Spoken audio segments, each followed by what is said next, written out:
ऋषि अजन्मा है वो विनाशी। प्यार का सागर पास में आकर हमको भर दिया है। देखी रूहानी रोशनी से नूर कर दिया है। परम सद्गुरु की पालना में हम पलते हैं। उनकी श्रेष्ठ श्रीमत पर सदा ही चलते हैं। परम सद्गुरु की पालना में हम पलते हैं। देवता है बाह मेरे लाडलो कल के देवता है। मुस्कुराते नैन मिलाते बाहों में भर के।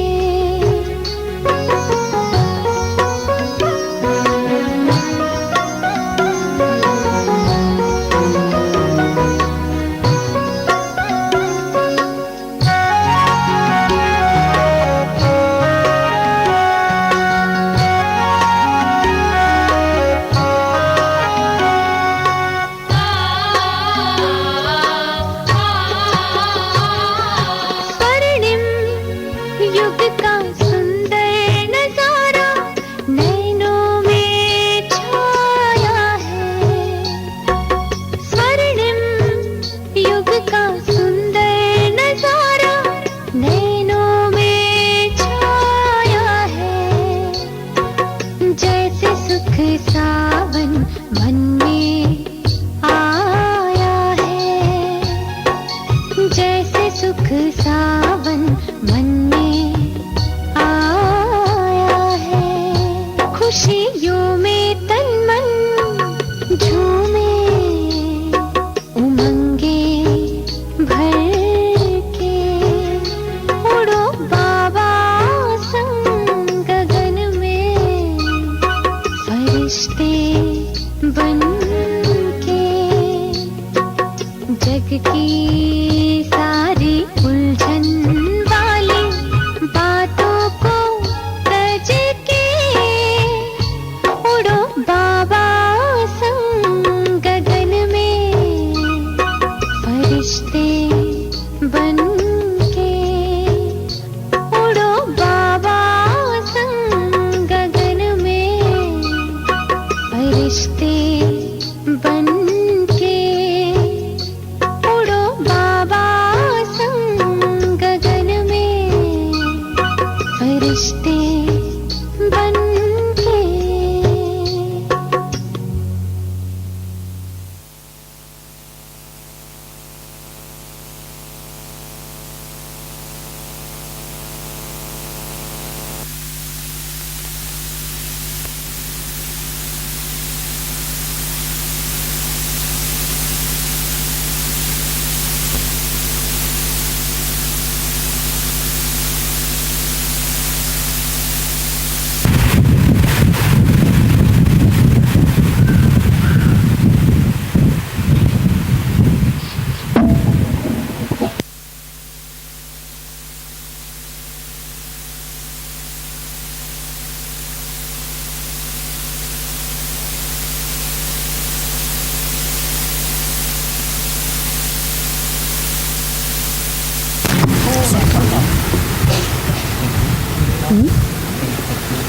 ఏంటి అక్కడ ఇక్కడ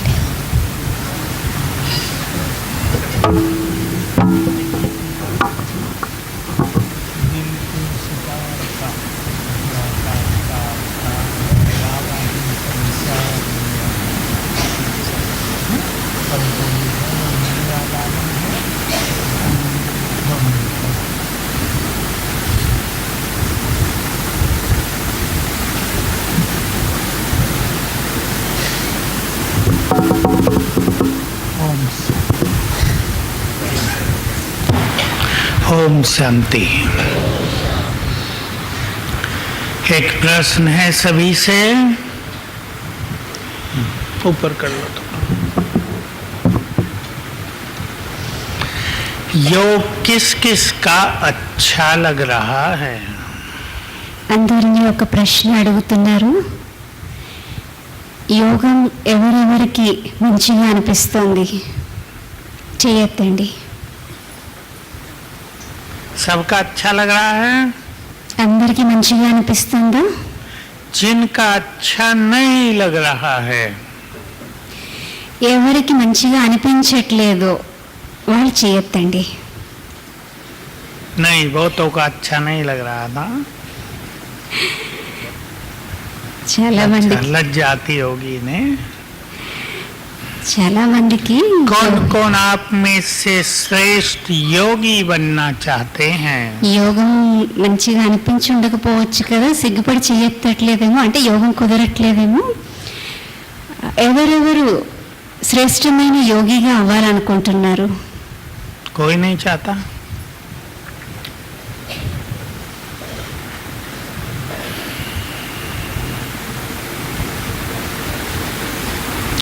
योगी माना इस संसार में चलते फिरते लाइट हाउस. యోగి అంటే ఈ ప్రపంచంలో నడుస్తూ తిరుగుతూ ఉన్న లైట్ హౌస్. योगी आत्माएं इस संसार के लिए वरदान हैं. యోగి ఆత్మలు ఈ ప్రపంచానికి వరదానము. क्योंकि श्रेष्ठ योगियों से ही जग का कल्याण होता है. ఎందుకంటే శ్రేష్టమైన యోగిల ద్వారానే ఈ జగత్తు యొక్క కళ్యాణం అవుతుంది. बहन जी का वॉल्यूम थोड़ा.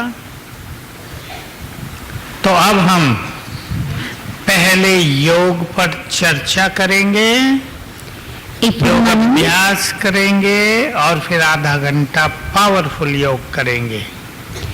ఇప్పుడు మనం మొదట యోగం గురించి చర్చ చేద్దాము, తర్వాత అభ్యాసం చేద్దాము, తర్వాత అరగంట పవర్ఫుల్ యోగం చేద్దాము. योग अभ्यास में हमें लक्ष्य बनाना है कि हम इस फीलिंग को बढ़ाते चलें, मैं आत्मा अलग, ये देह अलग.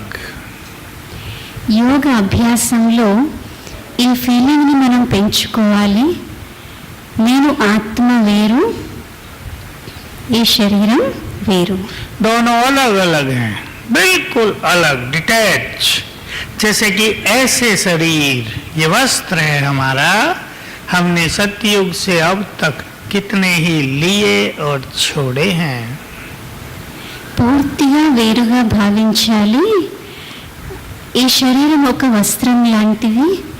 సత్యుగం నుండి ఇప్పటి వరకు మనం అనేక వస్త్రాలు ధరించాము, మళ్ళీ వదిలేసాము కూడా. योगी बनने के लिए बहुत सारी धारणाएं भी हैं, लेकिन आज हम चर्चा करेंगे पहले पावर ऑफ विजुअलाइजेशन. इसका अर्थ होता है आत्मा को देखना और बाबा को देखना, ये क्लियर हो जाए. యోగిగా అవ్వడానికి అనేక ధారణలు ఉన్నాయి, కానీ ఈరోజు మనం ఒక ధారణ తీసుకుందాము. మొదటిది విజువలైజేషన్ యొక్క विजुअलाइजेशन దృశ్య రూపంగా చేసుకోవడం. एक बहुत अच्छी चीज जब आप समझ लें विद अटेंशन, ఒక మంచి విషయం మీరు అటెన్షన్తో అర్థం చేసుకోండి. सवेरे हमने सबकॉन्शियस माइंड की चर्चा की है आत्मा के बारे में.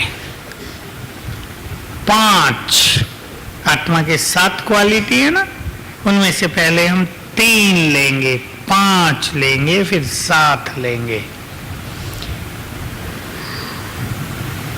అయితే ఆత్మ యొక్క 7 గుణాలు ఉన్నాయి కదా, 7 గుణాల్లో మొదట 3 గుణాలు తీసుకుందాము, తర్వాత 5 తీసుకుందాము, తర్వాత 7 తీసుకుందాము.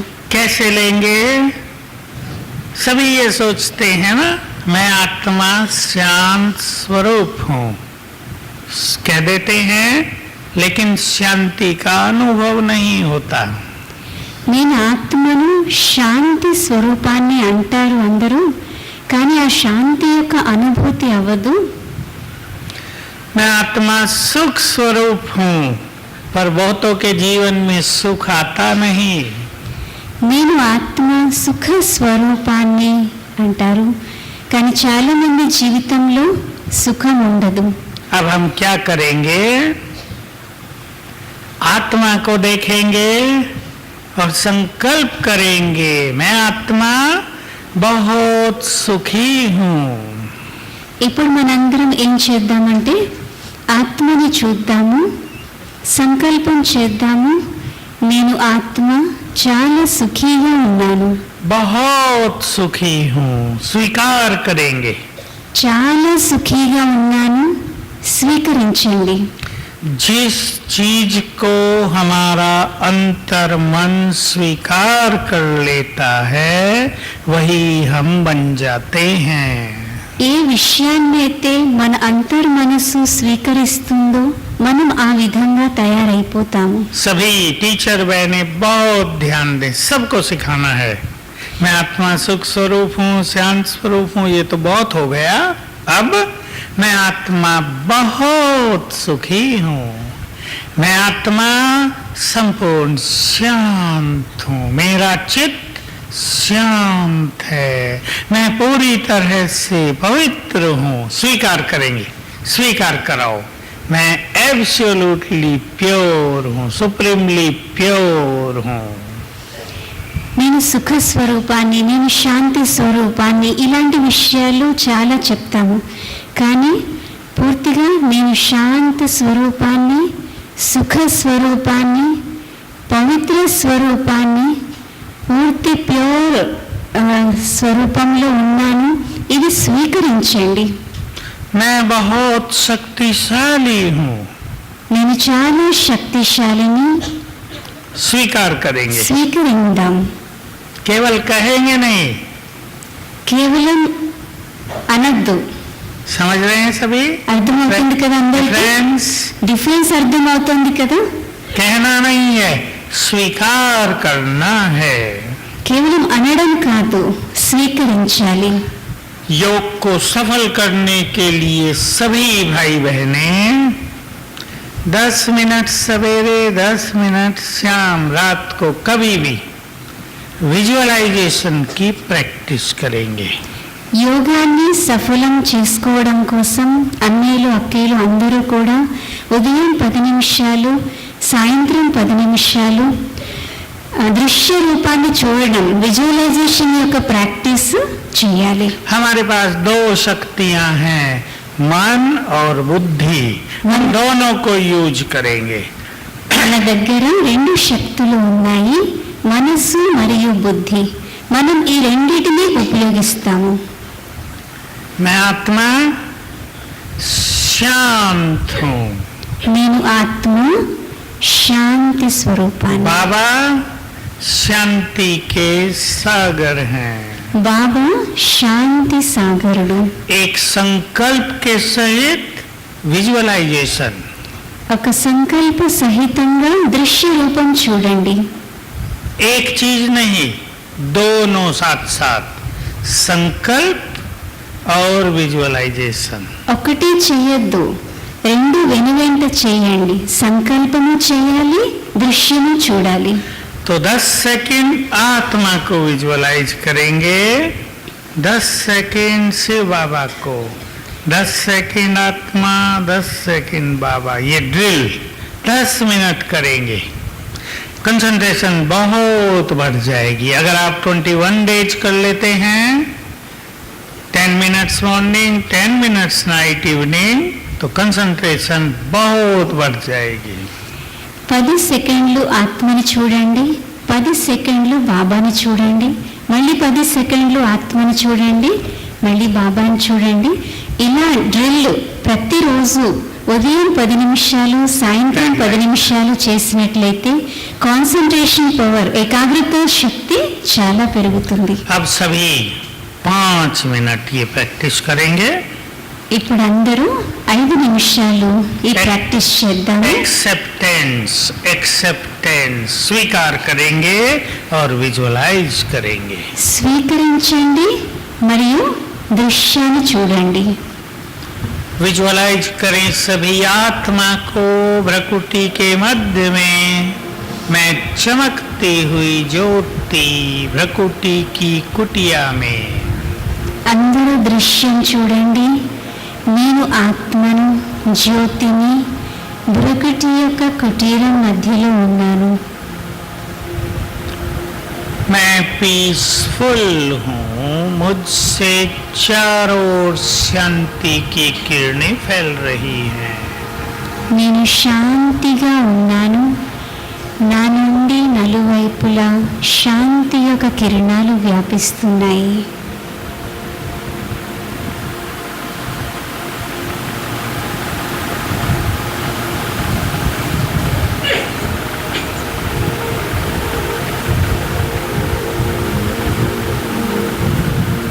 परम धाम में चलें, बाबा शांति के सागर, उनसे चारों ओर शांति की किरणें फैल रही हैं। పరంధామానికి వెళ్ళండి. బాబా శాంతి సాగరుడు. బాబా నుండి నలువైపులా శాంతి యొక్క కిరణాలు వ్యాపిస్తున్నాయి.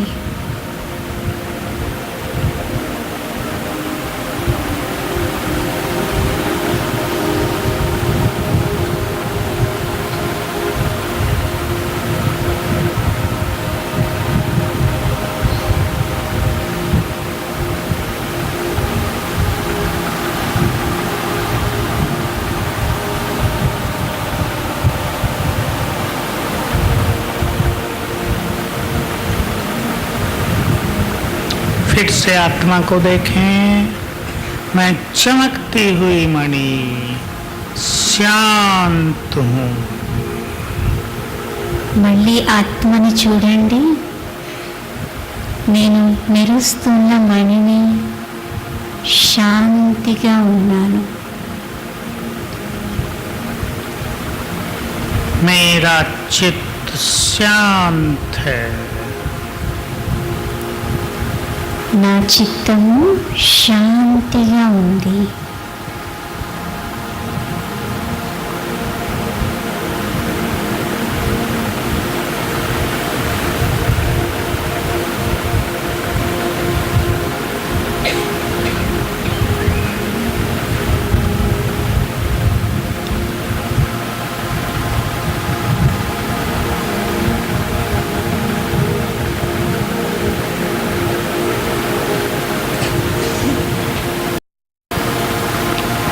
परम धाम में महाज्योति चमक रही है, शांति के सागर।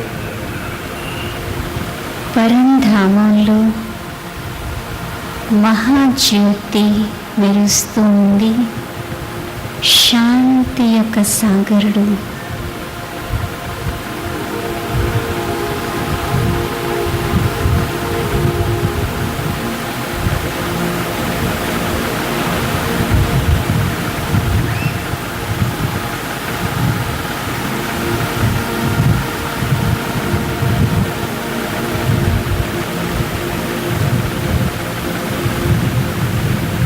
फिर से आत्मा, मैं आत्मा परम पवित्र हूँ।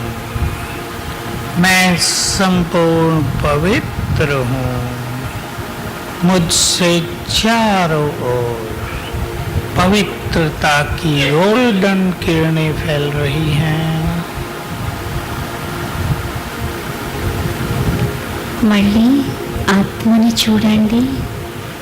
నేను పరమ పవిత్రంగా ఉన్నాను.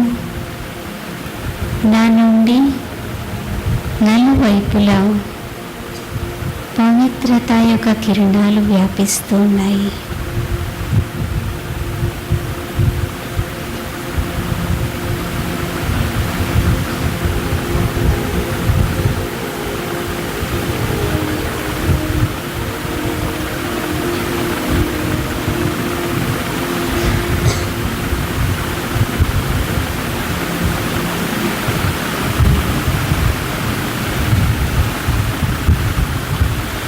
परमधाम में महाज्योति पवित्रता के सागर, उनसे चारों ओर पवित्र किरणें फैल रही हैं। పరంధామంలో మహాజ్యోతి పవిత్రతా సాగరుడు, ఆయన నుండి పవిత్ర కిరణాలు నలువైపులా వ్యాపిస్తున్నాయి.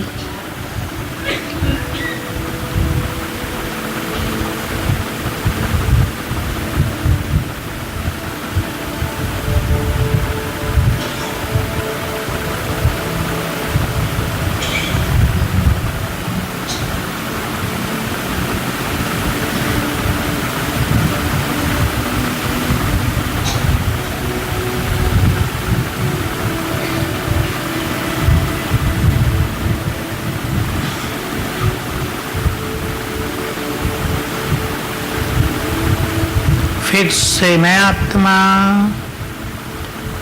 पॉइंट ऑफ एनर्जी, बहुत शक्तिशाली, मास्टर सर्वशक्तिवान, मुझसे चारों ओर शक्तियों की लाल किरणें फैल रही हैं। మళ్ళీ ఆత్మని చూడండి. పాయింట్ ఆఫ్ ఎనర్జీని, చాలా శక్తిశాలి ఆత్మను నా నుండి శక్తి యొక్క కిరణాలు, ఎర్రటి కిరణాలు వ్యాపిస్తున్నాయి.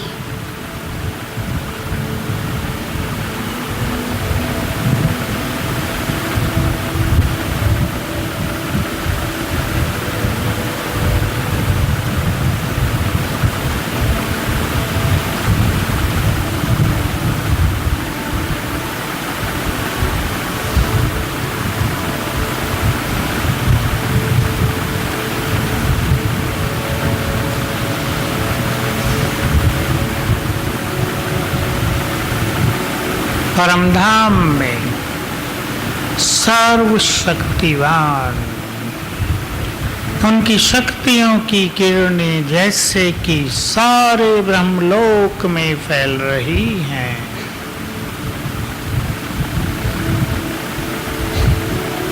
పరంధామంలో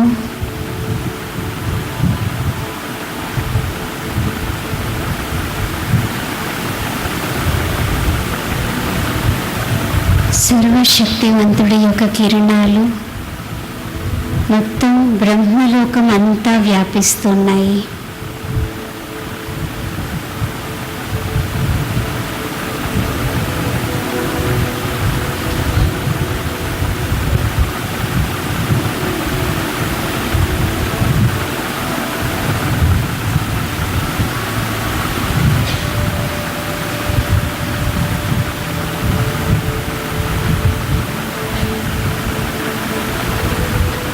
ओम शांति।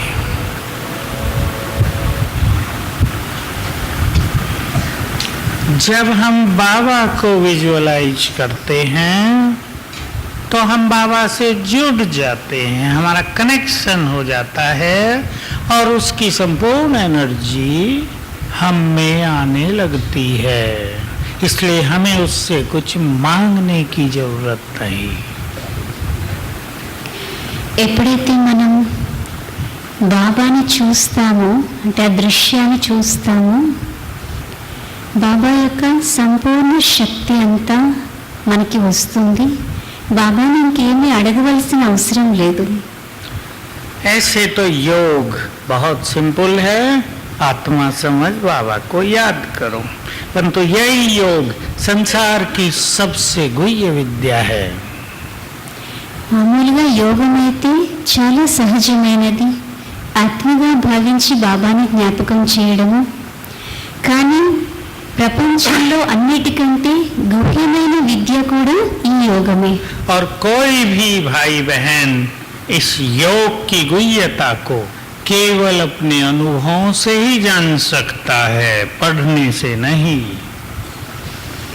ఏ అన్నయ్యలైనా అక్కయ్యలైనా ఈ యోగాన్ని కేవలం అనుభవం ద్వారానే తెలుసుకోగలరు, చదవడం ద్వారా తెలుసుకోలేరు. इसलिए बाबा की एक बात आपको याद दिला दूं साकार मुरलियों से, जो बच्चे 8 घंटे मुझे रोज याद करते हैं वो मेरे सबसे ज्यादा सहयोगी हैं. అయితే బాబా యొక్క ఒక మహావాక్యాన్ని స్మృతిపిస్తున్నాను. బాబా చెప్పారు, ఎవరైతే రోజుకి 8 గంటలు యోగం చేస్తారో వారు నా యొక్క అందరికంటే ఎక్కువ సహయోగిలు. क्योंकि उनके द्वारा इस संसार में श्रेष्ठ वाइब्रेशंस फैलते हैं. ఎందుకంటే వారి ద్వారానే ఈ ప్రపంచానికి శ్రేష్టమైన వైబ్రేషన్స్ వ్యాపిస్తాయి. सभी को संकल्प करना है सेवाओं के लिए भी, विश्व कल्याण के लिए भी, अपनी संतुष्टि के लिए भी हमें श्रेष्ठ योगी बनना है. कम से कम 4 घंटे के योगी. అందరూ సంకల్పం చేయాలి.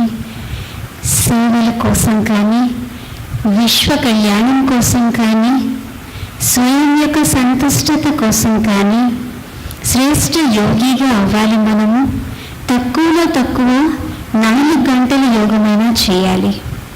तो अब हम सभी ट्रैफिक कंट्रोल योग करेंगे 3 मिनट. पावरफुल संसार में वाइब्रेशंस फैल जाएं 3 मिनट में. एक ही थॉट, मैं मास्टर ऑलमाइटी हूँ, बाबा ऑलमाइटी है, उसकी शक्तियों की किरणें आ रही हैं. ట్రాఫిక్ కంట్రోల్ సమయం ఇప్పుడు 3 నిమిషాలు మనం పవర్ఫుల్ వైబ్రేషన్స్ విశ్వానికి అందిందాము. నేను మాస్టర్ ఆల్మైటీని, ఆల్మైటీ బాబా నుండి కిరణాలు నా పైన పడుతూ ఉన్నాయి.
योग के सब्जेक्ट में किसी को भी कंफ्यूज होने की जरूरत नहीं। कैसे कंफ्यूज होते हैं?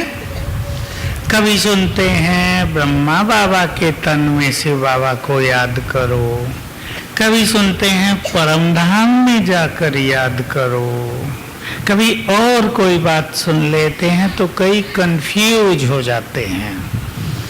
యోగం విషయంలో ఎవరు కన్ఫ్యూజ్ అవ్వద్దు.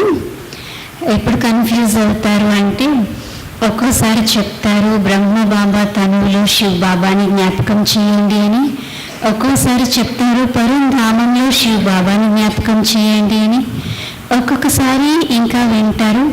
అటువంటిప్పుడు కన్ఫ్యూజ్ అవుతూ ఉంటారు. नो कंफ्यूजन, కన్ఫ్యూజ్ అవ్వద్దు. जैसे भी योग लगाएं वो सभी ठीक हैं। जब बाबा साकार में थे तो 1968 में बाबा की बहुत मुरलियां चली, अब मुझे मधुबन में याद करो। కన్ఫ్యూజ్ అవ్వద్దు. ఏ విధంగా చేసినా ఇది యోగమే. సాకార్ బాబా ఉన్నప్పుడు 68లో చాలా మురళీలు ఇదే విషయం మీద చెప్పారు. బాబా చెప్పేవారు ఒక్కొక్కసారి మీరు మధుబన్లో నన్ను జ్ఞాపకం చేయండి. बहुत मुरलियां चलती हैं, आप सब सुनते और सुनाते हैं, मुझे मेरे घर में याद करो। చాలా మురళీలు మీరు వింటారు, వినిపిస్తారు. అందులో బాబా చెప్తారు నన్ను నా ఇంటిలో జ్ఞాపకం చేయండి అని. कई लोग ये बातें सुन के कंफ्यूज होते हैं कि भगवान चेंज क्यों करता रहता है। చాలా మంది ఈ విషయాలు విని కన్ఫ్యూజ్ అవుతూ ఉంటారు. భగవంతుడు ఎందుకు చేంజ్ చేసేస్తున్నారు? कंफ्यूजन की कोई जरूरत नहीं, दोनों ही बातें परफेक्ट हैं, बिल्कुल ठीक हैं। కన్ఫ్యూజ్ అవ్వాల్సిన అవసరం లేదు. రెండు విషయాలు పర్ఫెక్ట్. परम धाम में शिव बाबा से योग लगाएं वो भी परफेक्ट। शिव बाबा को अपने सिर के ऊपर छत्र छाया देखें वो भी परफेक्ट। ज्ञान सूर्य को आंखों के सामने देखकर योग लगाएं वो भी परफेक्ट। పరంధామంలో శివ్ బాబాని చూడడము అది పర్ఫెక్టే. బాబాని మన ఛత్రఛాయగా చేసుకుని యోగం చేయడం అది పర్ఫెక్టే. జ్ఞాన సూర్యుడు నా ఎదురుగా ఉన్నారు అనుకోవడం ఇది కూడా పర్ఫెక్ట్ యోగమే. योग को भिन्न भिन्न तरीकों से अभ्यास करना ही चाहिए। यदि एक तरह से करेंगे तो बोर हो सकते हैं। యోగాన్ని భిన్న భిన్న విధానాల్లో అభ్యాసం చేయాలి. ఒకవేళ ఒకే విధంగా చేసినట్లయితే బోర్ అయిపోతారు. एक बात और सबको क्लियर हो, जिनके ब्रेन की शक्ति वीक है, जो डिप्रेशन में रहते हैं, जिनको नींद अच्छी नहीं होती है, जिनको योग लगाने में सिर यहाँ भारी होता है, क्यों? ఇంకొక విషయం బాగా క్లియర్ చేసుకోవాలి. ఎవరి యొక్క బ్రెయిన్ యొక్క శక్తి అయితే వీక్గా ఉందో వాళ్ళు డిప్రెషన్లో ఉంటారు. ఎవరికైతే కొందరికి నిద్ర సరిగ్గా పట్టదు, కొందరికి యోగం చేస్తుంటే తల భారం అయిపోతూ ఉంటుంది. అలా ఎందుకు అవుతుంది? सभी को पता होना चाहिए योग की सफलता के लिए ब्रेन का फ्रेश होना, एनर्जेटिक होना बहुत जरूरी है। యోగంలో మంచి అనుభవం పొందడం కోసం బ్రెయిన్ ఫ్రెష్గా ఉండడము, ఎనర్జెటిక్గా ఉండడము అవసరం. इसलिए श्री भगवत गीता में एक बहुत सुंदर बात कही है, हे अर्जुन, वो मनुष्य जो बहुत खाता है या बिल्कुल नहीं खाता, जो बहुत सोता है या बिल्कुल नहीं सोता, ऐसा मनुष्य योगी नहीं बन सकता। భగవద్గీతలో ఒక సుందరమైన విషయాన్ని చెప్పారు. ఓ అర్జున, ఎవరైతే ఎక్కువ తింటారో లేక అస్సలు తినరు, ఎవరైతే ఎక్కువ నిద్రపోతారో లేక అస్సలు నిద్రపోరు వారు యోగిగా అవ్వలేరు. क्योंकि बहुत खाने से और बहुत सोने से ब्रेन डल होगा, बहुत कम खाने से बहुत कम सोने से ब्रेन वीक होगा. ఎందుకంటే ఎక్కువ తినడం వలన ఎక్కువ నిద్రపోవడం వలన బ్రెయిన్ డల్ అయిపోతుంది, తక్కువ నిద్రపోవడం వలన తక్కువ తినడం వలన బ్రెయిన్ వీక్ అవుతుంది.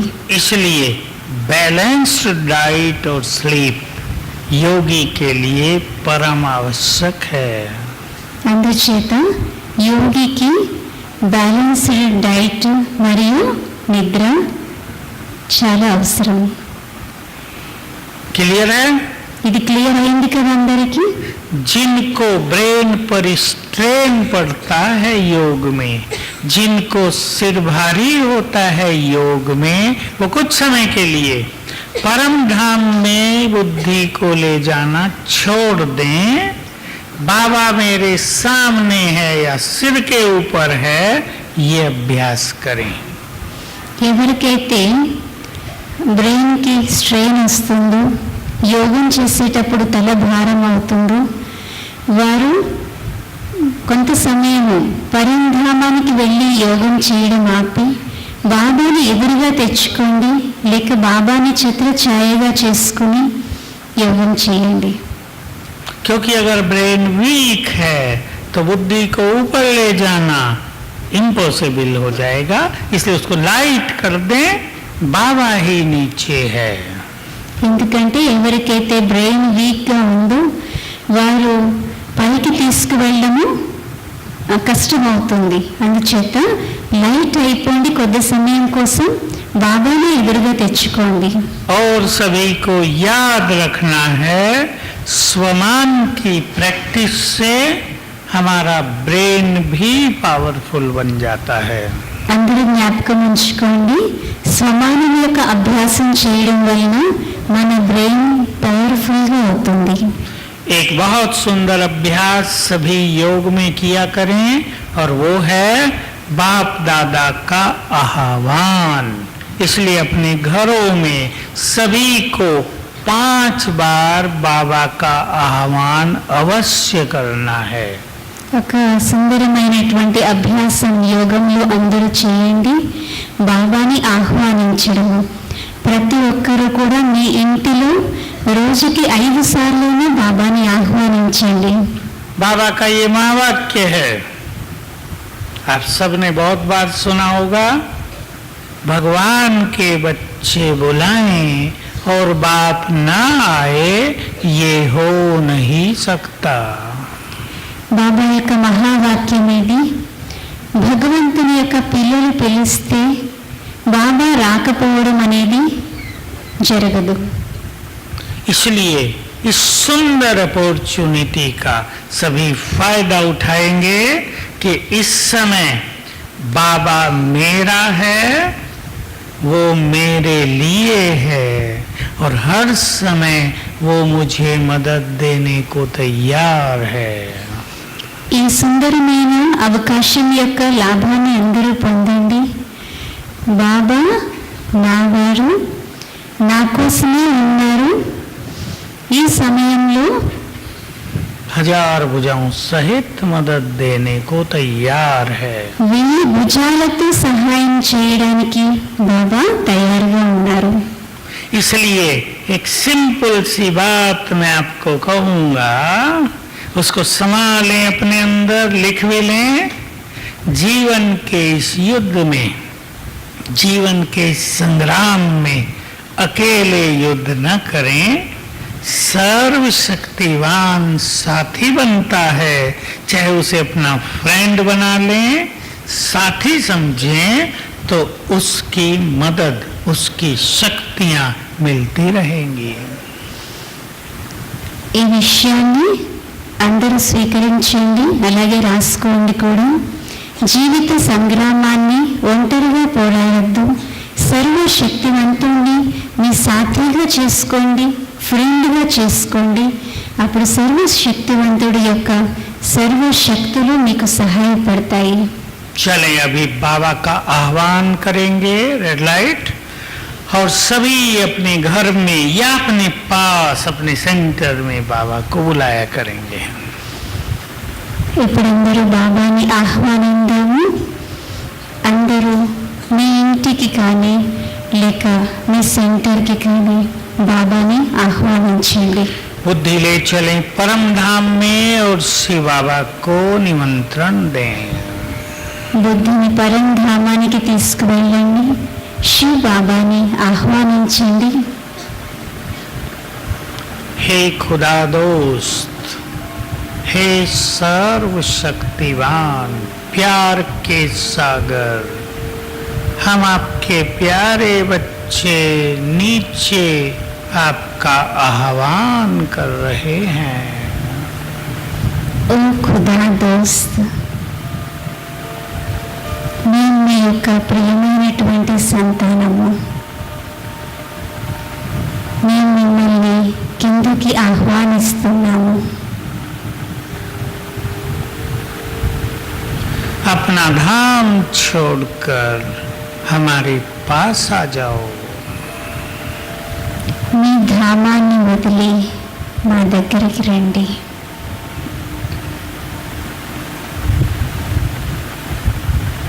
हमारा निमंत्रण सुनकर सर्वशक्तिवान नीचे उतरने लगे. మన ఆహ్వానం విని సర్వశక్తివంతుడు కిందకి దిగుతారు.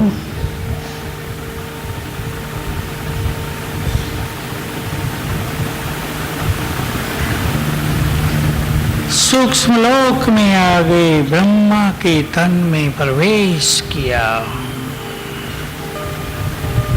సూక్ష్మ లోకానికి వచ్చి బ్రహ్మ తనువులో ప్రవేశించారు. दोनों नीचे उतरने लगे. ఇద్దరము కిందకి దిగాం. डिवाइन फरिश्ता आकाश मार्ग से नीचे की ओर आ रहे हैं. దివ్యమైనటువంటి ఫరిస్తా ఆకాశ మార్గం నుండి ఎగురుతూ వస్తున్నారు.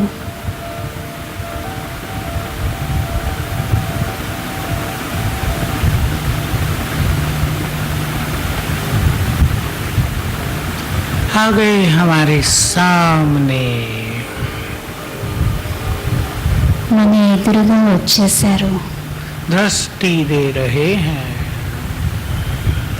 దృష్టి ఇస్తున్నారు.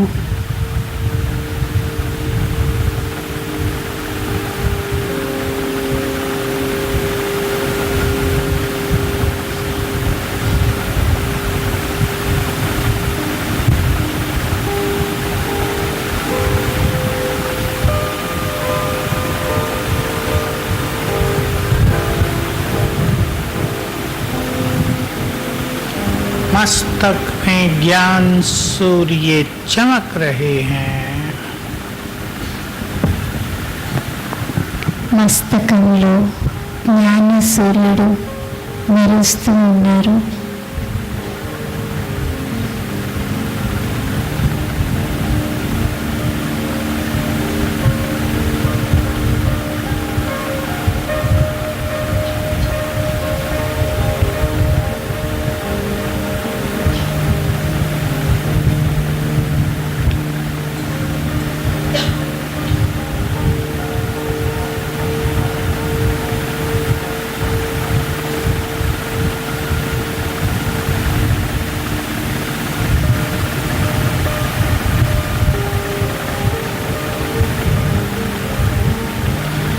अब बाबा ने अपना वरदानी हाथ मेरे सिर पर रख दिया और उनके हाथ से शक्तियों की किरणें मुझ में समाने लगी.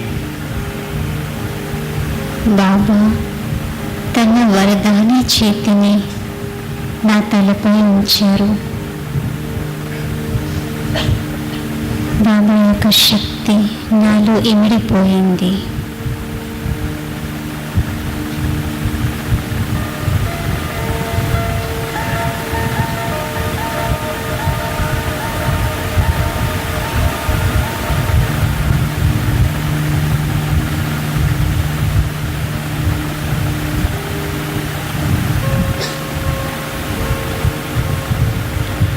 बाबा बोले, बच्चे तुम साधारण नहीं हो, इस संसार की बहुत बहुत महान आत्मा हो। బాబా అన్నారు, పిల్లలు మీరు సాధారణమైన వాళ్ళు కాదు, ఈ ప్రపంచంలో చాలా చాలా మహాన్. मैंने तुम्हें अपनी सारी शक्तियां दे दी हैं, तुम ईश्वरीय शक्तियों से भरपूर हो। నేను మీకు మొత్తం శక్తులన్నీ ఇచ్చేశాను, మీరు ఈశ్వరీయ శక్తులతో నిండుగా ఉన్నారు. तुम वही हो जिनकी मंदिरों में पूजा हो रही है। ఎవరికైతే మందిరాల్లో పూజ జరుగుతుందో వారే మీరు. तुम वही हो जिन्होंने कल्प कल्प इस माया को जीता है, इस संसार को बदला है। ఎవరైతే కల్పకల్పము మాయని జయించారో, ఈ ప్రపంచాన్ని మార్చారో వారే మీరు. तुम इस संपूर्ण प्रकृति के मालिक हो। మీరు సంపూర్ణ ప్రకృతికి యజమాని. तुम साधारण नहीं हो, बहुत महान हो। మీరు సాధారణమైన వాళ్ళు కాదు, చాలా మహాన్. बाबा दृष्टि दे रहे हैं।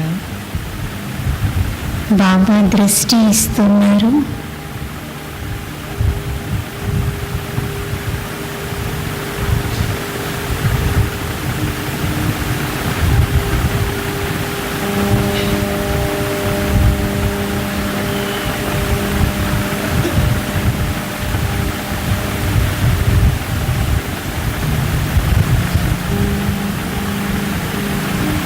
और लोप हो गए।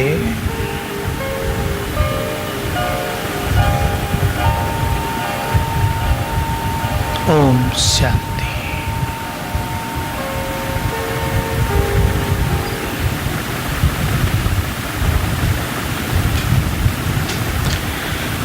योग जितना जितना हम अभ्यास करते हैं सहज हो जाता है। యోగము మనం ఎంతెంత అభ్యాసం చేస్తామో అంత సహజమైపోతుంది. यही प्रैक्टिस जो हमने बाबा से बाबा को बुलाकर की, इसको हम ऐसे भी कर सकते हैं कि मैं सूक्ष्म लोक में बाबा के पास पहुंच गया। ఇదే బాబాని ఆహ్వానించేటువంటి అభ్యాసాన్ని ఇంకోలా కూడా చేయొచ్చు. నేను సూక్ష్మ లోకానికి బాబా దగ్గరికి వెళ్ళాను. योग में कभी भी जबरदस्ती कंसंट्रेट करने का प्रैक्टिस नहीं करनी चाहिए। యోగంలో ఎప్పుడూ కూడా బలవంతంగా ఏకాగ్రం చేసేటువంటి ప్రయత్నం చేయొద్దు. हमें अपनी एकाग्रता को बहुत नेचुरल बनाना है, ऐसी प्रैक्टिस रखनी है। మనం మన ఏకాగ్రతని చాలా న్యాచురల్ చేసుకోవాలి, అటువంటి అభ్యాసం చేయాలి. एकाग्रता के पीछे जहाँ प्योरिटी पहली धारणा है, वहीं सरल स्वभाव बहुत इम्पोर्टेंट है। ఏకాగ్రత వెనుక మన యొక్క పవిత్రత ఏదైతే ఉందో అదే సరళం చేస్తుంది. ఇది చాలా ముఖ్యమైనటువంటిది. जो मनुष्य बहुत सोचता है, जो अपनी बुद्धि का प्रयोग बहुत सोचने में करता है, वो योगी नहीं बन सकता। ఎవరైతే మానవులు ఎక్కువ ఆలోచిస్తారో, తమ బుద్ధిని ఎక్కువ ఉపయోగిస్తారో వాళ్ళు యోగిగా అవ్వలేరు. सभी बुद्धिमान भाई बहनें ध्यान दें, अटेंशन से सुनेंगे। తెలివైనటువంటి సోదరి సోదరులందరూ అటెన్షన్ పెట్టండి. अपनी श्रेष्ठ बुद्धि का प्रयोग क्या क्यों में नहीं, क्वेश्चंस और कंप्लेंट्स में नहीं करना है। మీ బుద్ధి యొక్క ఉపయోగాన్ని ఎందుకు ఏమిటి అనే దాంట్లో క్వశ్చన్స్లో ఉపయోగించకండి. बुद्धि की संपूर्ण एनर्जी को मन को शांत करने में लगा देना है। सीख लें आप ये कला। బుద్ధి యొక్క సంపూర్ణ ఎనర్జీని మనసుని శాంతిపరచడంలో ఉపయోగించండి. ఈ కళని నేర్చుకోండి. बात थोड़ी सी डीप है, लेकिन सभी समझ लेंगे। बुद्धि की शक्ति का प्रयोग बुद्धि को बाबा से जोड़ने में कर देना है। ఈ విషయం కొంచెం లోతైనది, అందరూ అర్థం చేసుకోండి. మీ బుద్ధి యొక్క శక్తి మీ బుద్ధిని బాబాతో జోడించడంలో ఉపయోగించండి. कुछ बुद्धिमान लोग बहुत परेशान रहते हैं। కొంతమంది తెలివైన వ్యక్తులు చాలా పరేషాన్ అవుతూ ఉంటారు, అలజడి అవుతూ ఉంటారు. सोच सोच कर ये क्यों, ये क्यों, ये क्यों, क्यों, ఇదెందుకు అదెందుకు ఇదెందుకు అని ఆలోచిస్తూ ఆలోచిస్తూ అలజడి అవుతారు. क्यों? क्वेश्चन मार्क टेढ़ा है या सीधा? క్వశ్చన్ మార్క్ వంకరగా ఉంటుందా, స్ట్రైట్ గా ఉంటుందా? टेढ़ा, टेढ़ा बना देता है। అది మనల్ని కూడా వంకరగానే చేసేస్తుంది. इसलिए जो बहुत अच्छे ज्ञानी यहाँ बैठे हैं बाबा के बच्चे, बुद्धिमान वो जो इस समय साक्षी हो जाए। చాలా తెలివైనటువంటి బాబా యొక్క పిల్లలు ఎవరైతే ఇక్కడ కూర్చున్నారో అందరూ కూడా ఈ సమయంలో సాక్షి అయిపోండి. बाबा का महावाक्य, जब तक साक्षी नहीं बने साथी के साथ का अनुभव नहीं कर पाएंगे। బాబా యొక్క మహావాక్యం అనేది ఎప్పటి వరకు సాక్షిగా అవ్వరు, అప్పటి వరకు సాథి యొక్క తోడు లభించదు, అనుభవం అవ్వదు.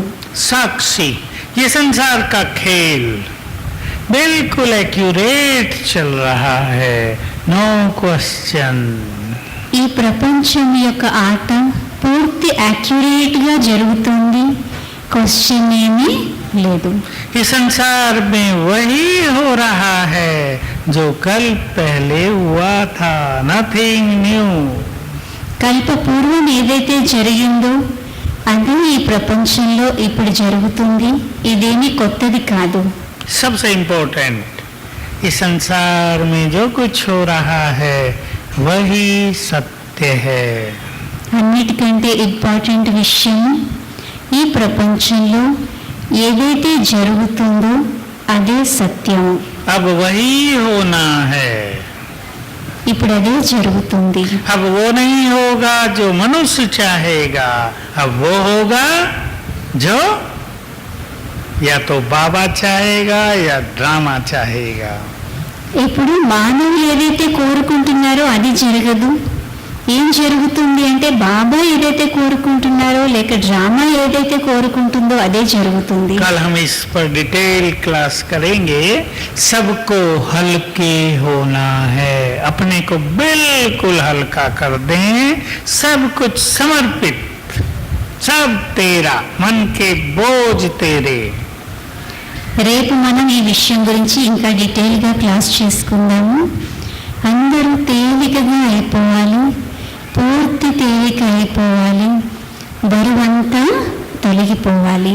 जब तक हम अपने अंदर समर्पण भाव नहीं लाएंगे, बहुत डीप सब्जेक्ट है समर्पण, जब तक समर्पण भाव नहीं आएगा तब तक न तो हम योगी बन पाएंगे न संपूर्णता की ओर चलेंगे।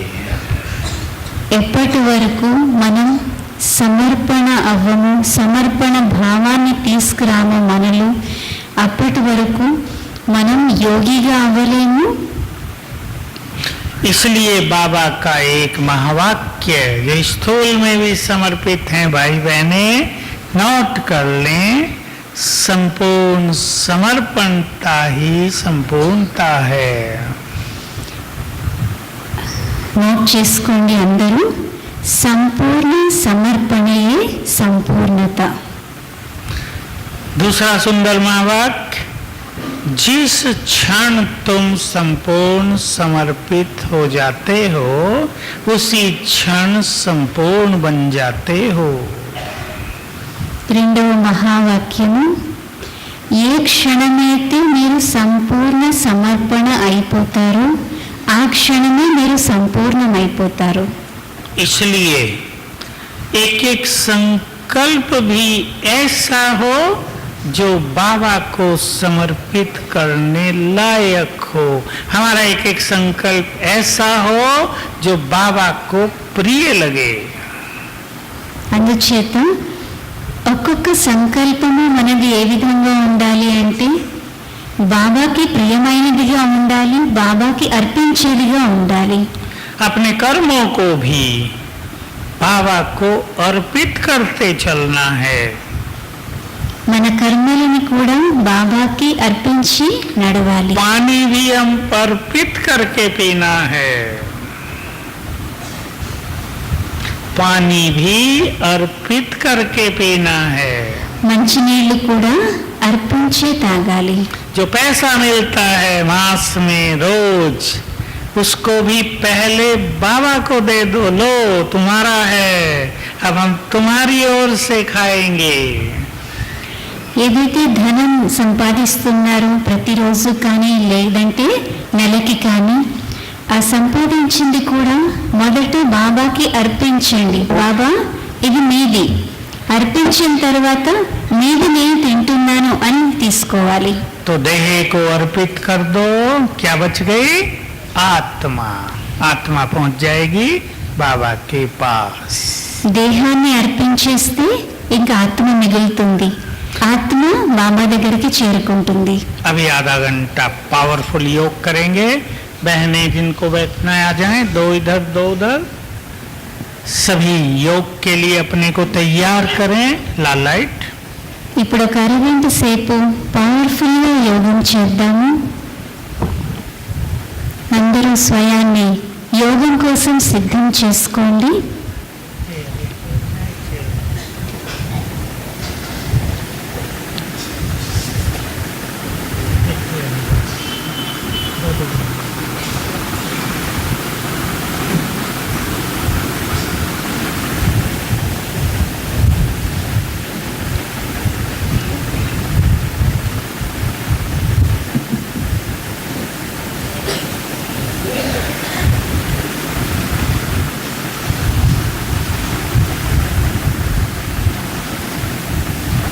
हाँ, जो खड़ा होना चाहे 2 मिनट खड़े हो सकते हैं। मैं भी खड़ा होना चाहता हूँ। నిలబడాలనుకుంటే ఒక 2 నిమిషాలు లేచి నిల్చోండి।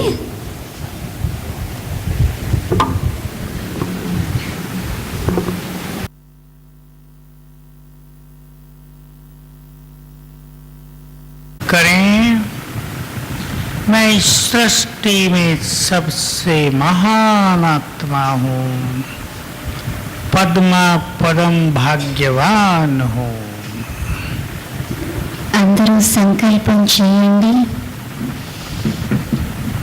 నేను ఈ సృష్టిలో అందరికంటే మహాన్ ఆత్మను, పద్మపదం భాగ్యశాలి ఆత్మను। स्वयं भगवान ने मुझे महान कार्यों के लिए चुना है। స్వయంగా భగవంతుడు నన్ను మహాన్ కార్యం కోసం ఎంచుకున్నారు। अब मुझे बाबा से शक्तियां लेकर, प्योरिटी के वाइब्रेशंस लेकर सारे संसार में फैलाने हैं।